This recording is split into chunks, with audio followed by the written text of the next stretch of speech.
Okay, we are back. It's been a minute, but I have my phone with all of the questions that everybody asked, and then I have my pelvic model, of course, and my water because I'm going to chat a lot. So today we're going to be answering all of your questions that you asked me over the last week or so about anything pelvic floor related and all of the details on anything. Pregnancy, postpartum, pelvic health dysfunction, anything. So we're going to get right to it. There's a lot of questions to get through, but I'm going to try to keep them short and sweet as answers, as well as sufficient information so you can learn and take the information for whatever it is and apply it to your life to better your pelvic health. So without further ado, let's get to it. All right, question number 1. What is the best thing to do to prevent or minimize back pain during pregnancy? So one of the absolute best thing to do to prevent or minimize back pain during pregnancy is to learn to activate your deep core. So if you are struggling with whether it's pre-existing back pain, it's acute low back pain, something that just popped up during pregnancy, one of the first things that you need to be mindful of is using your deep core with your posture. Obviously, posture is a big talk during pregnancy, but the thing with posture during pregnancy is because as your center of mass shifts forward, what happens is your posture changes with that. And so when your posture changes, that is going to lead to more of a lumbar extension, lordosis pattern, which typically what that means is more compression in the spine. And so if you are having low back pain, you need to be able to, one, shift your posture back, and you're going to have to do so by using your deep core and lifting baby up and supporting yourself into more of a neutral pelvis versus more of an anterior pelvic tilt or even a posterior pelvic tilt, depending on what posture you kind of lean towards. So first and foremost, I'm going to say this probably a lot in this video, but deep core activation more than anything is going to be so important during pregnancy to be able to minimize low back pain and prevent it. So if you're somebody who's looking to get pregnant, I would really, really recommend on strengthening your deep core now, so that way you can minimize any issues down the line during pregnancy. Where do you start with when trying to deal with urgency? So the thing with urgency is urgency itself is just, rushing to the restroom, but urgent incontinence is where you also are rushing to the restroom, but you also have leakage. So urgency in general, if you find yourself not being able to make it to the restroom on time for whatever reason, or you're feeling like you're gonna leak if you don't get there on time, so you have to quickly get there, the biggest thing is trying to keep your nervous system, your bladder, under control. Because what happens with the bladder is that the bladder is actually controlled by your nervous system in terms of sympathetic nervous system and parasympathetic nervous system. And so if you are struggling with urgency, typically that is meaning that your sympathetic nervous system is more in overdrive. So what happens with urgency is you feel a crazy urge to go and then you rush there. Number 1 tip here is try to stop rushing. Because if you're already in sympathetic overdrive, which is our fight, flight, freeze, or flee response in the body, you're already in a state of panic. And so if you contribute more panic to that already panicked state, it's going to make it worse. And so the biggest tip that I have is trying to stay calm, so that way you can get that urge under control and at least make it to the restroom on time so it doesn't continue to get worse and you don't have leakage with it. By any means, we do not want that. Next question. Does a TENS machine help for leakage and stretch the pelvic floor, or am I wasting my time? Absolutely wasting your time. Straight, first and foremost, wasting your time. Mostly because what TENS units are good for, specifically a TENS unit, let's clarify what a TENS unit is. We're just going to start over. A TENS unit is a machine that you use electrodes with, typically on the body. So you would put it on your arms if you're having arm pain, or on your back. You've probably seen them before, where it gives a gentle buzz and you can kind of it's a feel good. That's what TENS is. But NMES is a type of biofeedback that we use for women that are struggling with pelvic floor dysfunction, and typically it's an intravaginal probe that you would use and stick intravaginally to be able to stimulate the muscles and be able to contract when the muscle or when the probe is like buzzing you, and then like you would be able to relax when the buzz is like not buzzing you, right? Like there's so many different ways you can use biofeedback. It doesn't necessarily help long term, one, because it requires you to use a machine inside the vagina, which wouldn't really carry over into functional activities. It wouldn't get you to learn to contract and relax those muscles in any other way, especially with like real life functional activities. Like what it really is helpful for is like kind of like stimulating the muscles for more of like that mind to muscle connection. So it's something that somebody might use like if they had an avulsion, meaning like if they had a muscle tear or if they had a really traumatic birth where like everything down there sensation wise is like really impaired. I think that would be helpful, but it's something where we would start. It's not something that lasts for treatment, and it's not something you would do forever. So if you're somebody who's like using it initially in your treatment period, then perfect. I think it's a great option, but it's something that should be weeded out very quickly because the carryover is just not really there long-term function-wise. 2 C-sections, 2006 and 2009, hysterectomy 2020, left ovary adhered to bowel. Can I do external adhesion release? I think they're asking if I can do like a manual therapy type of treatment. I'm not exactly sure what this question is asking, but if so, yeah, I don't know. If they're referring to like a adherence inside, not my expertise. I'm not an OBGYN or even a urogyn or even a gastrorectal physician or surgeon, so I'm not sure what that is. However, I would say if you've had C-sections, if you had a hysterectomy and you have other types of like endometriosis, like surgeries or anything, excisions or laparoscopies, manual therapy is a very, very good option to work on reducing tension in muscles surrounding the pelvic floor or even surrounding the abdominal wall. Very, very important to actually do that because manual therapy is one way that we can work on reducing tissue like adhesions and things to like make things feel better, of course. So I would recommend doing that absolutely, if that answers your question. Okay, why does SI joint dysfunction happen and how to fix it? So SI joint dysfunction, I actually have a post on this. I just did one the other day. So SI joint dysfunction, so in general, I have my pelvic model, of course, I'm going to show you. So the SI joint is like this, right? So if you have two fists coming together, you can think of like that's how the joint is like very congruently like placed together.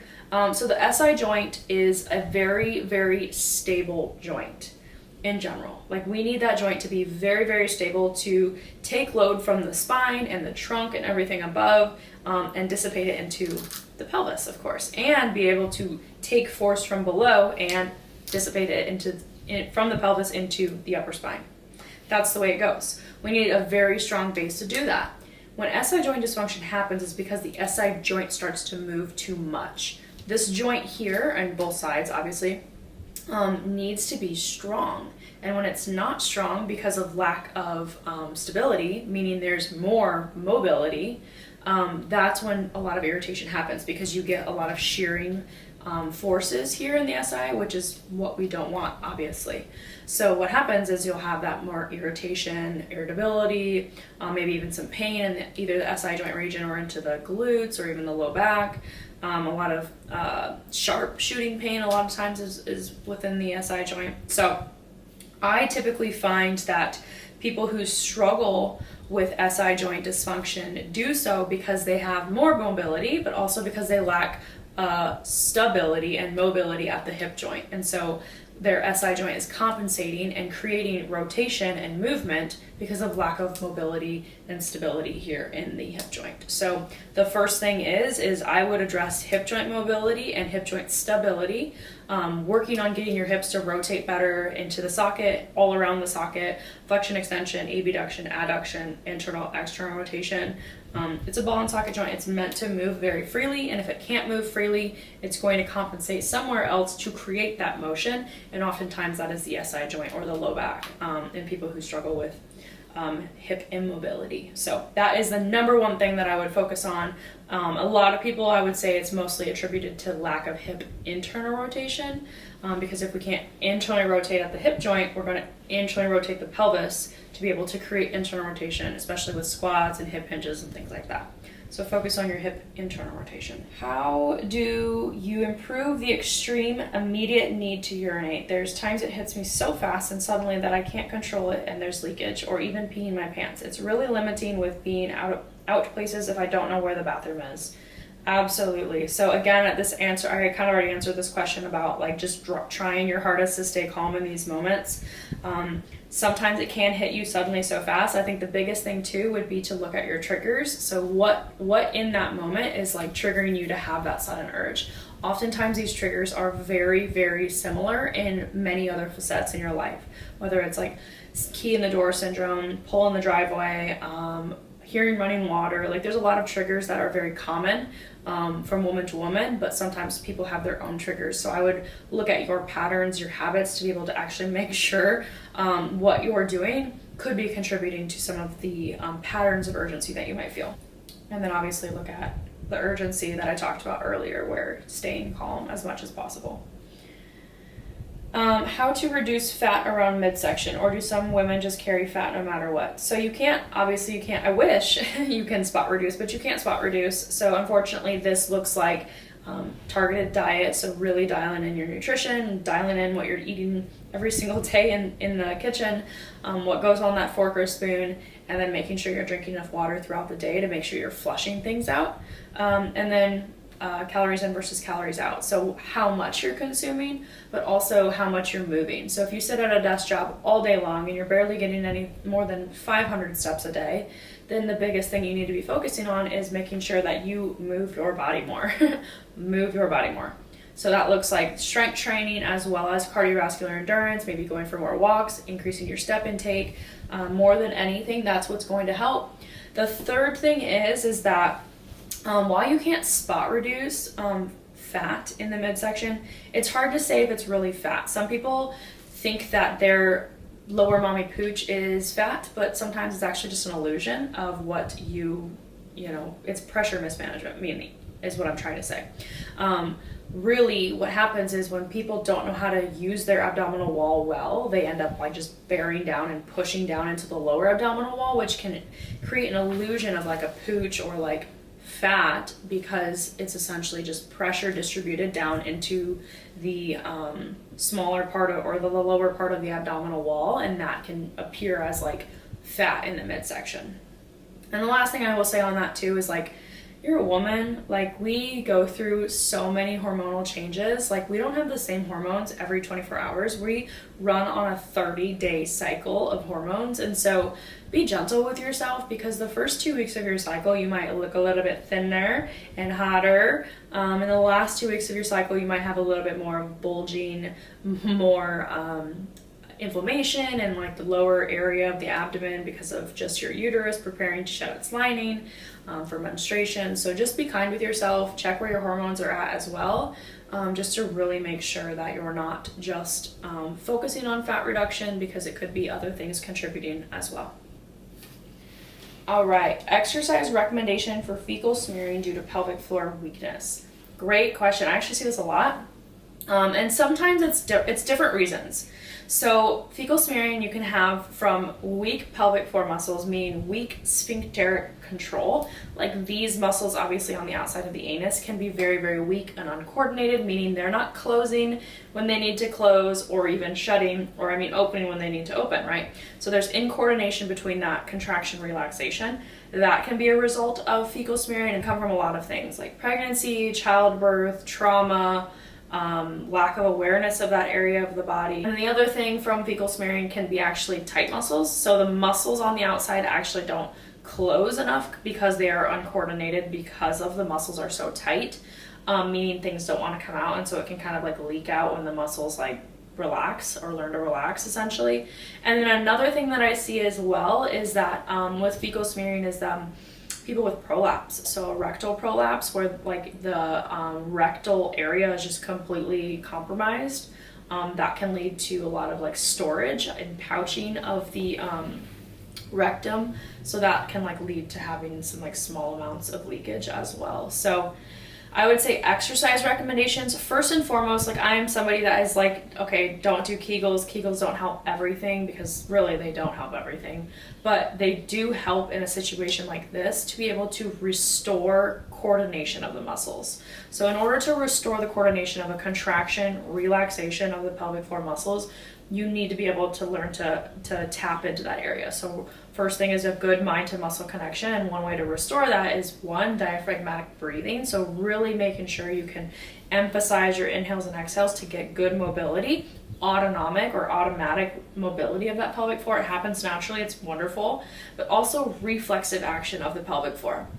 That is by way of doing something like a Kegel. So being able to contract that muscle on command as well as relax it on command too. So being able to do both can obviously strengthen that muscle itself, but beyond that, you need to be able to strengthen the pelvic floor by way of other muscle groups. Your glutes, your deep core, your adductors, your quads, your hamstrings, like everything that attaches to the pelvis is absolute necessary, or you absolutely need to strengthen those muscles, because that's what's going to help carry over to help the pelvic floor out, because the pelvic floor are weak. Like they are just a weak group of muscles. They're small and they need help from other muscles surrounding it to be able to actually get good recruitment over time. And that's going to be the best thing for that. Next one. Next question. I think I have a weak pelvic floor, but I've never been pregnant, given birth, never been in a serious car accident or sexually assaulted. So why? Anybody, unfortunately, is susceptible to pelvic floor dysfunction. Male, female, child, young adult, old adult, middle-aged adult, everybody is susceptible to pelvic floor dysfunction. There are a lot of reasons for pelvic floor dysfunction, and I say this like generally because you do not have to have a baby. You do not have to have ever been pregnant in your life. You do not even have to have you don't even have to be a female to have pelvic floor dysfunction. You can actually be 5 years old and have pelvic floor dysfunction. The reason is because there are a lot of lifestyle and habits and day-to-day routines that actually can contribute to your pelvic floor like dysfunction. And I say that like really kindly and not to scare anybody, but it's like your pelvic floor is a vulnerable group of muscles at the bottom of the pelvis that are supposed to accept and release abdominal pressure. And if you cannot manage the pressure in your abdomen by, traditional breathing and mobility drills and things like as you're moving throughout the day, like with your chores or your exercise or picking up kiddos or your manual labor job, like that's what's going to contribute long-term to pelvic floor related issues, not the fact that you've had a baby. Having a baby and being pregnant or being sexually assaulted or even being in a car accident, those are just like traumatic things that happened that can contribute to pelvic floor dysfunction. A risk factor, for lack of better words, right? Like those are just things that are just like the cherry on top, right? Like that can just like really send you over the edge. But other than that, anybody is susceptible to pelvic floor dysfunction. I'm sorry to say that, but it is something where it's like your rotator cuff tear, right? Like you don't have to be an overhead athlete to have a rotator cuff injury, right? You can have a rotator cuff injury because you use your right arm repetitively and you don't use it right. You don't know how to activate the muscles around it, right? You need to be able to activate the pelvic floor and move the pelvic floor, and unfortunately it's just an area that we don't really learn a lot about in our life, or if ever, until we absolutely have to because of an injury or dysfunction. Then you're never going to know about it, and it's really unfortunate. It's just like doing a bicep curl or something, right? Like you're never going to know how to actually activate that muscle unless someone tells you how to do it, right? Or you learn it yourself. So it's the same as that, and it's unfortunate, but that's why we're here, always spreading awareness so you know more and you learn more.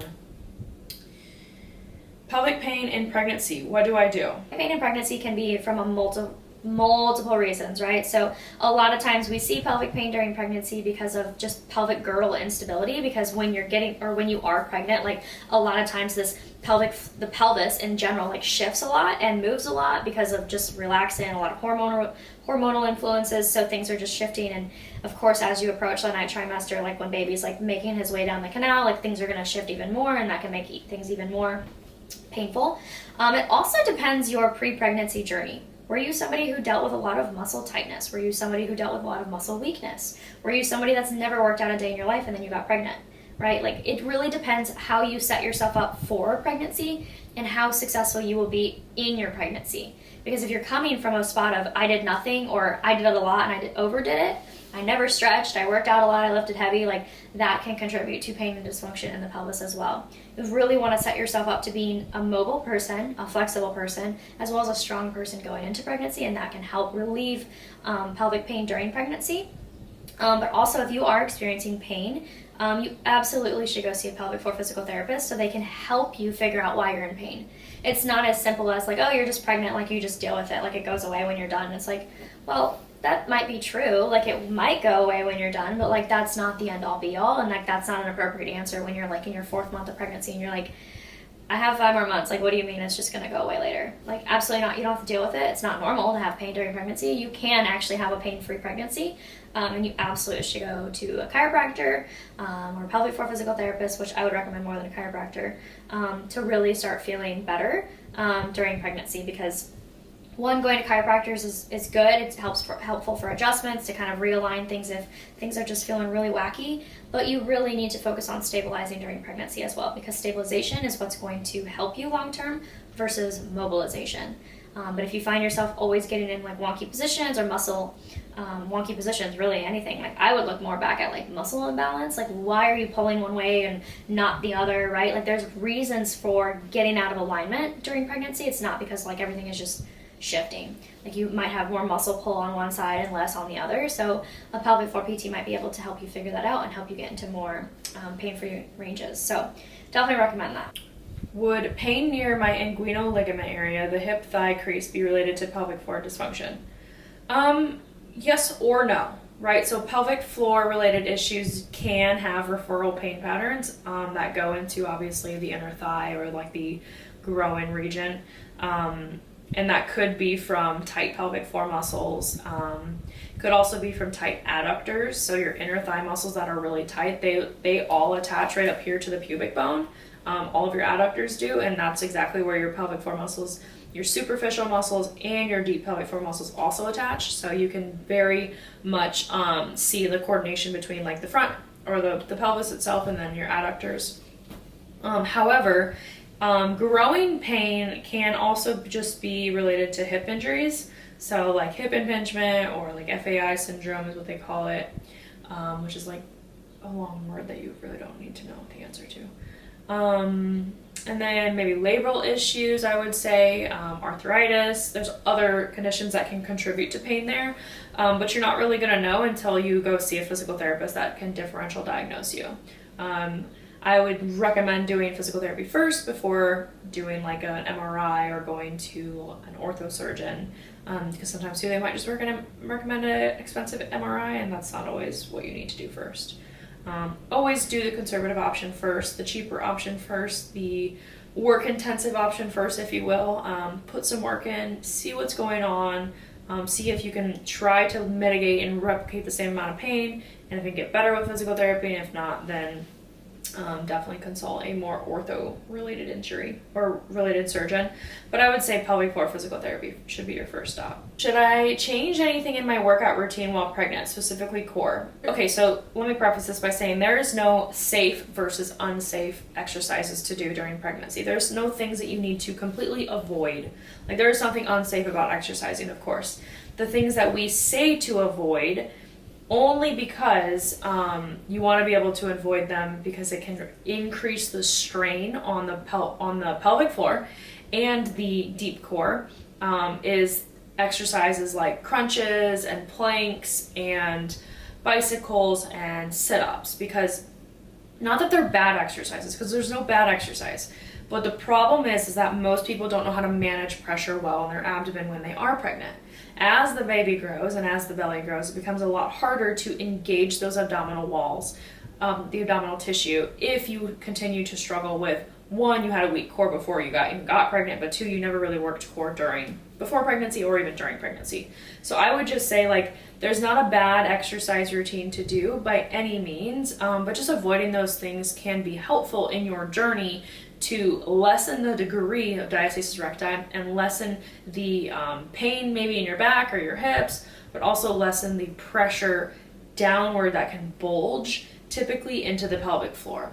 So really exercise, abdominal exercise like that, and I would focus instead on more deep core exercises, and specifically exercises during pregnancy. Like if I were pregnant right now, I would focus my exercises on a lot of unilateral work, mostly because your balance gets really compromised and your strength gets really compromised during pregnancy because you're not training as hard or training as frequently, which can really impose a lot of issues as far as your cardiovascular endurance or even your strength and stamina during pregnancy.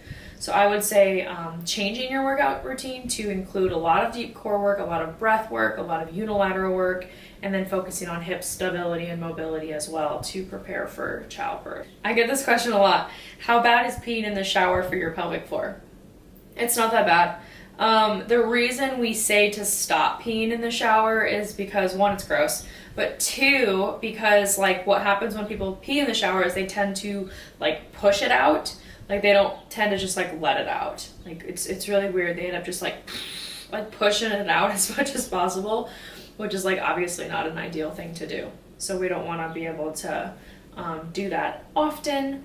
However, if you can pee in the shower and you don't live with somebody else that also stands in the same shower as you, then let it go. Just let it go in there. Don't push it out. Don't force it out. Just let it come out. Are there things that can make a prolapse worse? Absolutely. Like there are things that can make it worse. Are there things that can make it worse like immediately? Probably not. I will say there are a ton of risk factors for developing prolapse, and if you continue to do those things that develop prolapse as a risk factor, if you have prolapse, that can make it worse. So I would say like if you have prolapse, continue to learn to manage pressure well, strengthen your core, strengthen your deep core, strengthen your pelvic floor, and continue to do those things for the rest of your life. If you stop doing those things, it's going to be much harder to support that pelvic organ that no longer has the support it once had. So there aren't really things to make it worse, but if you don't do those things and you continue to live the same life that you did prior to having prolapse, maybe you have a heavy manual labor job, you were a powerlifter, you're a CrossFitter, you lifted really heavy all the time and always bared down, and then you also like never really focused on your deep core or your pelvic floor, then I would 100% say that you can make it worse. It's just a matter of time when, right? So keep that in mind. And I'm going to wrap this up because there's a couple more questions and this is getting pretty long. Why do I have pain in my abdomen doing ab exercises? Good question. I don't really know what pain means to you, but if there's cramping, it might just be from, lack of oxygen and lack of blood flow to that area, something you might not be doing a long time or something you might not do often. So I would say like take it easy on the amount of ab exercises that you're doing, and focus on more like deep core exercises. Sometimes you can get like muscle spasms from working a muscle too hard. And then the last thing it would be is like if you're getting pain in the abdomen, I would say like, do you have tension in the abdomen? Do you struggle with reducing tension in the abdomen? Do you ever have pain outside of doing core exercises? If so, then I would do some manual therapy work to really like get in there, manually massage those muscles and see if you can get them to release. Otherwise, avoid doing deep core work if you're having pain with it, because there's a reason you're having pain. So definitely want to look into that. Last question. We made it so far. Having painful sex, any tips to make it better? Absolutely. So if you're having painful intercourse, biggest thing before leading up to intercourse, there's a lot of things that can contribute, right? There can be the mental load, the emotional connection, the physical intimacy, right? All of that plays a role into having painful intercourse. But if you're referring to specifically like pelvic floor tension is the number one contributor, obviously, to having painful intercourse. But with that being said, you need to be able to identify why you're having painful or why you're having pain in them. With that being said, you definitely want to be able to identify why you're having tension in your pelvic floor. Like, what is contributing day after day for you to have tension in the muscles? You need to be able to figure out why and then reduce that tension, so that way you continue having intercourse without pain. The second thing is also looking at your emotional and physical intimacy with your partner. Like if you're not able to fully relax in that moment for whatever reasons, you need to be able to address those reasons so that way you can learn to be able to relax and be present in the moment so your body tends to relax, because the body will keep the score and your body will stay tense if you don't feel comfortable, if you don't feel like it's a safe spot for you to be able to do so. And then the third thing is that I would say is make sure you're spending enough time in foreplay. Like don't rush it, like spend time warming up, right? Spend time with your partner being able to get into a moment of relaxation. Otherwise, you're just rushing the process and your muscles and your body might not be ready for that. So I would definitely recommend that. There's a lot of things to look at with painful intercourse, right? There's vaginismus, vulvodynia, lichen sclerosis, vaginitis, and then also just pelvic floor related tension, perineal scarring, superficial muscle tension, hip pain, back pain. There's a lot of things that can actually contribute to painful intercourse. So just making sure you know the reason why and addressing the root cause, because just stretching all the time is not going to address the root cause. You need to figure out why so the root cause can be addressed and you can finally get back to having pain-free intercourse, of course. Definitely going to do this again. This is kind of fun. I want to be able to answer more questions as much as possible. More YouTube content, the better. If you have any other questions, drop it in the comments below. I would love to answer them, make a new video on it. If you have any video suggestions, let me know as well. But if you have any other questions, comments, concerns, let me know. But otherwise, don't forget to like this and subscribe for more.